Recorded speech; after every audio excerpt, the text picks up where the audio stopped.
میرا سر سوال یہ ہے کہ ایک مشہور حدیث جو کہ جس کی صحت اور استنادی حیثیت میں شاید اتنا زیادہ اختلاف بھی نہ ہو، جو کہ حضور نبی کریم صلی اللہ علیہ وسلم اور جبریل امین کے درمیان ایک مکالمہ کی صورت میں دین کے 3 فیکلٹیز ڈیفائن کیے گئے: ایمان، اسلام اور اخلاص۔ اور اس میں جب ایمان کی شعبہ کی ایک ڈیولپڈ شکل علم الکلام کی صورت میں آتی ہے، اسلام کی اصول الفقہ اور فقہ کی صورت میں آتی ہے، تو جہاں پہ تیسری فیکلٹی کی بات آتی ہے، وہاں پہ ہم جب ڈیولپمنٹ کی بات ہوتی ہے تو وہاں پہ اختلافات نمودار ہونا شروع ہو جاتے ہیں۔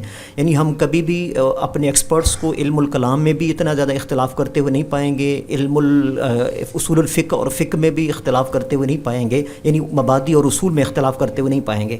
جب علم الاحسان کی ڈیولپڈ شکل جو تصوف، علم التصوف کے حوالے سے ہے، اس میں جب ہم آتے ہیں تو اس میں سرے سے ہی جب انکار کر دیا جاتا ہے کہ تصوف نام کی کوئی چیز ہی نہیں یا اینٹی اسلام ہے، جبکہ یہی تصوف میری ذات سے متعلق ہے کہ جب تک میری سیلف پیوریفیکیشن نہیں ہوگی تو میں نہ میرا ایمان ٹھیک ہو سکتا ہے، نہ میں اسلام کے صحیح اصولوں پر عمل پیرا ہو سکتا ہوں۔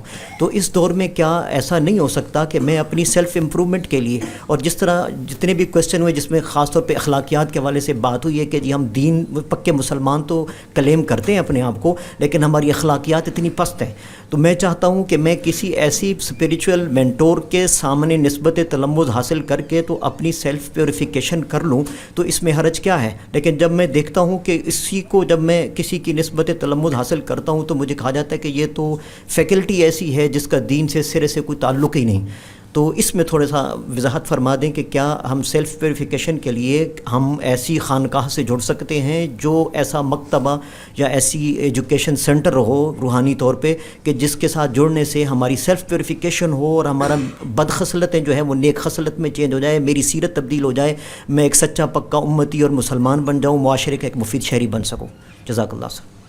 یہ تو آپ نے بڑی فطری بات کی ہے کہ انسان اگر کسی بھی علم کو سیکھنا چاہے یا اس علم کے نتائج تک پہنچنا چاہے یا اس سے فائدہ اٹھانا چاہے تو وہ تنہا سفر نہیں کر پاتا، اس کو اساتذہ کی، معلمین کی، اور اگر برا نہ سمجھا جائے تو مرشدین کی ضرورت ہوتی ہے۔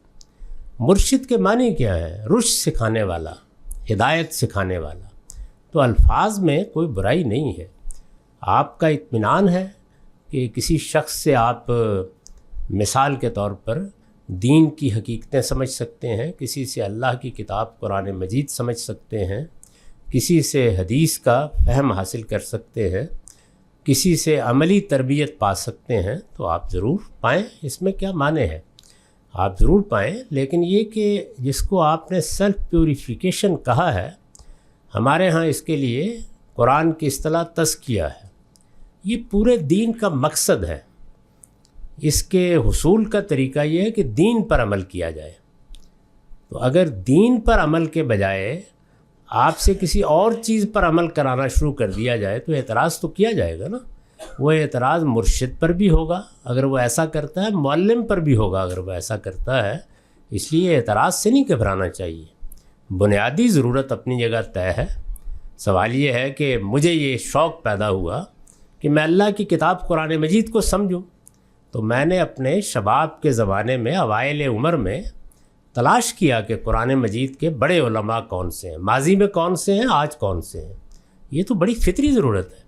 لیکن اگر مجھے پتہ چلتا کہ فلاں صاحب قرآن مجید کہتے ہیں کہ میں پڑھاؤں گا لیکن اصل میں وید پڑھاتے ہیں، تو مسئلہ تو پیدا ہو جائے گا نا۔ تو اس لیے تصوف پر ساری بحث اس کے کانٹینٹ میں ہوتی ہے، اس ضرورت کے بارے میں کوئی اختلاف نہیں ہے۔ یہ ضرورت تو ہر شخص کو پوری کرنی ہے، کسی کو کسی فن کو سیکھنے کے لیے، کسی کو کسی علم کو سیکھنے کے لیے، کسی کو اپنی اخلاقی اور اپنی سماجی تربیت کے لیے۔ تربیت کے ادارے ہر جگہ ہونے چاہیے، وہ افراد بھی ہونے چاہیے جن میں ایک فطری ذوق ہوتا ہے کہ وہ لوگوں کی تربیت کرے۔ ہر آدمی یہ نہیں کر سکتا، جس طرح ہر آدمی اچھا معلم نہیں ہو سکتا، ہر آدمی اچھا مرشد بھی نہیں ہو سکتا۔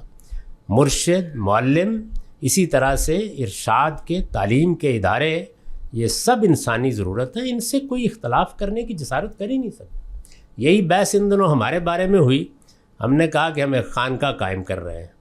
یہ کوئی 38 سال سے ہمارے پروگراموں میں لکھا ہوا ہے، لیکن ایک ہنگامہ ہو گیا۔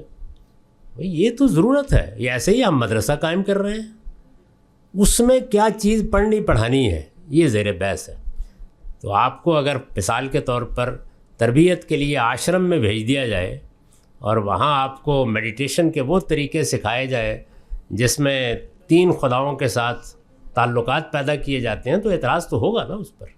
تو اس لیے از راہ کرم ضرورت کو اور کسی چیز کے کانٹینٹ کو ملا کے سوال نہ کیجیے. تصوف اپنی ابتدا سے اپنی انتہا تک بدترین بدعت ہے.